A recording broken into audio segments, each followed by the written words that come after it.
I think nothing has really changed over the past week, and I don't think many investors will judge how they've done for the year looking at last week's performance. I think you're seeing continuing leadership by the same sectors that are growthier oriented, information technology, healthcare, consumer, and earnings. Obviously, we've been waiting for them, and it will certainly vindicate whether these multiples and these growth rates are what we believe them to be. Right. So, Denise, do we count what's happened in the last week or two as, I think it's officially the 60-second panic attack in this bull market?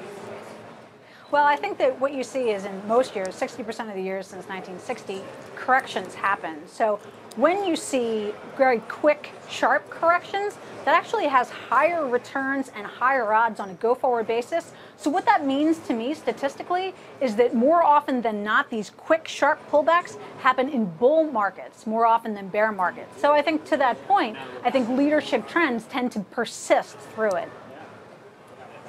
We've had a lot of discussion in the last couple of weeks in particular about this idea of rotation out of growth into value. Yep. Based on the comments you just made, it sounds like maybe you think that's not necessarily happening. I mean, has the bar been set really low here in terms of coming into earnings? Well, I think folks have been calling for value rotation for quite a while. Yeah. Information technology has been leading the market since 2014.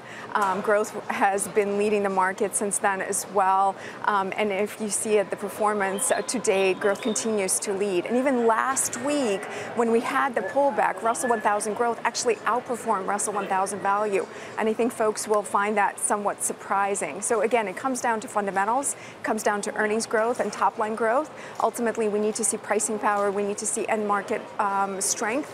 And ultimately, these stocks are reacting to earnings results, which is so great to see. Today, you're seeing the moves really on the some of the higher multiple stocks like Adobe moving higher because that top line in excess of 20-30% doesn't come easy. So I think we're seeing that.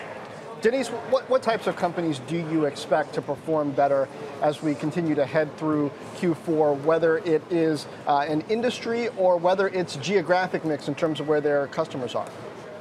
Yeah, I think mostly at the sector level. And what's interesting is while you're talking about growth versus value, one of the unique things we've seen in this market over the last year is the narrowness in sector relative performance.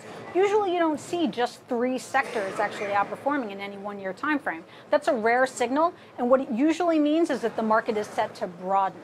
So I think that it's likely to broaden to the more cyclical or economically sensitive sectors. So it might not be just dominated by technology. There actually might be more irons in the fire for sector investors going forward.